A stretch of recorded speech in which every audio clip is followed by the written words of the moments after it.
So you want to make money in Cyberpunk, eh? You want to buy some of those expensive cars maybe, or some of those really awesome upgrades? Well, I got you. This video is gonna cover everything you need to know about making money in Cyberpunk 2077. So if you enjoyed this video, don't forget to leave a thumbs up on it, and let's jump right into it. By the way, for today's shameless plug, if you want really cheap games, definitely go ahead and check out Instant Gaming by using my discount links down below. For example, you can get Cyberpunk 2077 about 15 to 20% cheaper depending on your region, so definitely go ahead, do that, especially if you enjoy discounts. Again, all links in the description box down below. Anyway, right off the bat, one of the big disclaimers that I will give you is that making money in Cyberpunk isn't going to be as easy as it is in other games that you might have gotten used to. Like, it definitely isn't Red Dead Redemption 2, where you end up the main campaign with over $1 million and nothing to do with them, or however much that was. But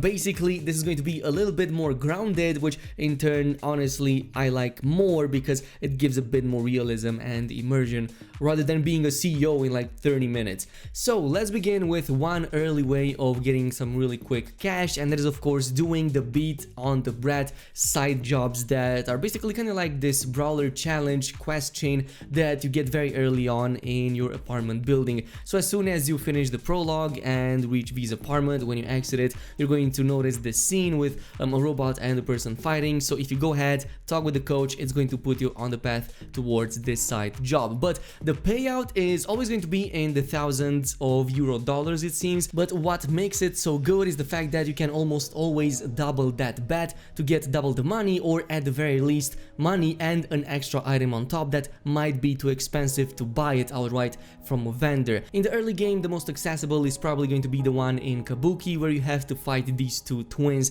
So I was able to put in a wager of $2,000, but I went in for the double, won it, and it was a pretty nice start over there. So this is what I recommend doing against other enemies or against other fights. You might see that there's a lack of such an option, so in that case I recommend going over the additional dialogue options too, up until you see one that lets you double, maybe even quadruple your wager. Like, oftentimes you might fight for a really great item, so in that case I definitely recommend going that route if you can. Do keep in mind that these get progressively more challenging, to the point that eventually you might even need some form of modifications to your body so you can take them much easier. But otherwise, if you think you're skillful enough, it's still possible to take them down even without any upgrades towards melee combat. Now from this point on, it goes without saying that you should pick literally everything from the ground. It doesn't matter if it's a weapon, if it's a mod, if it's ashtrays or random balls, chains, toothpicks, it doesn't matter,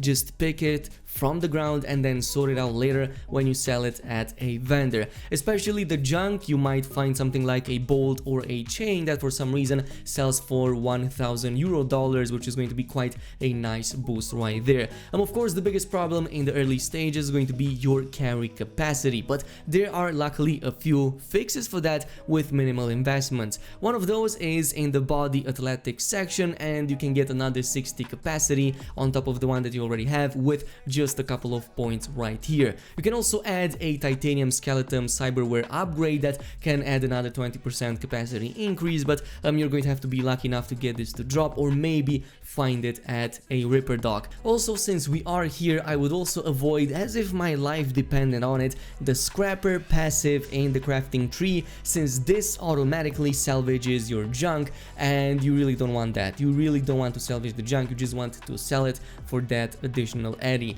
For guns and gear, now you need to decide if you want the crafting mats from these or if you want to sell them. Personally, I think that you should sell everything at least up until green quality, maybe later in the game even rare quality, especially once you see your inventory being filled with a ton of rares and above quality. Now of course, if you want to go into a lot of engineering and crafting skills, you can definitely keep these so that you can get mods of the same quality from these weapons, but otherwise just sell them outright right, and you're gonna get quite a nice profit from them. Now this is eventually going to add up quite a bit. You're going to stack more and more money as you progress through the game, as you fight tougher challenges and get better loot that you can further sell or scrap. But this also goes especially well for the hacking minigame, especially when you're doing missions on enemy territories, and especially so when you encounter a ton of these hackable access points. This can include anything from computers to arcade machines and even shards that you might randomly find in your inventory,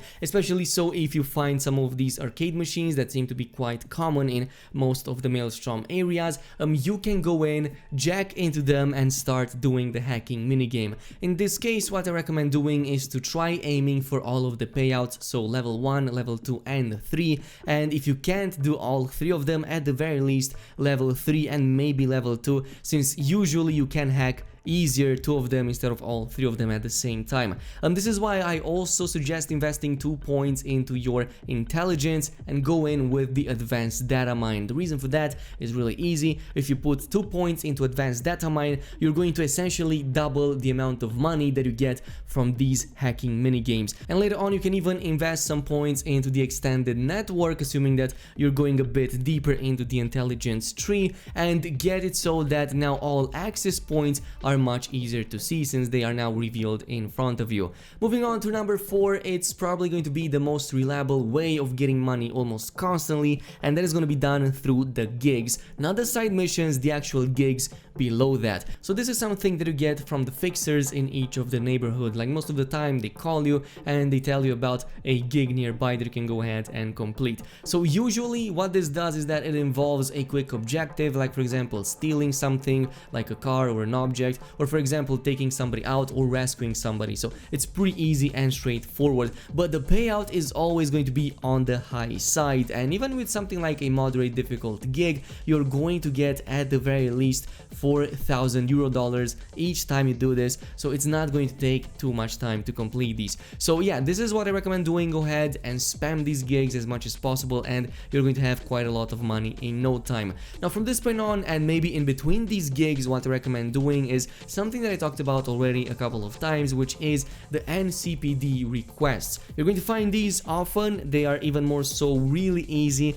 like especially the assault in progress. It's just a bunch of enemies, take them down quickly, get the payout and you're out, and you can get like $1,000-$2,000 really easily on top of the items that you would otherwise. Or you can go into these bigger hideouts with like the big skulls that you can find on the map. They take a bit longer to complete, but at the same time you can also get those iconic items that also unlock those blueprints you can later craft. And I would also argue it also achieves the first point on the list, which was to collect as much loot as possible, which is going to be abundant in many of these places. And probably the final point that I will talk about in today's list is don't spend unnecessary money. Yes, it sounds quite counterintuitive, but yeah, don't spend money. You can't make money by spending money in this game, it seems. So if you want to save it, it's probably gonna be the best course of action. Maybe you're looking towards a really amazing car, definitely save for that, or maybe for an amazing upgrade, definitely save for that, and especially so aim for epics and legendaries if you're planning to just throw money at a vendor and whatnot. But yeah, this is it. Otherwise, again, thank you so much for watching. If you want to see more extensive looks into other mistakes that you might have done in your playthroughs, you can definitely check the video right before this one, as it does contain a lot of info on that. As always, thank you so much for watching. If you enjoyed this video at any point, also don't forget to leave a thumbs up on it, and if you really enjoyed it, then maybe also consider subscribing, activating that notification bell, and I'll see you guys in the next one.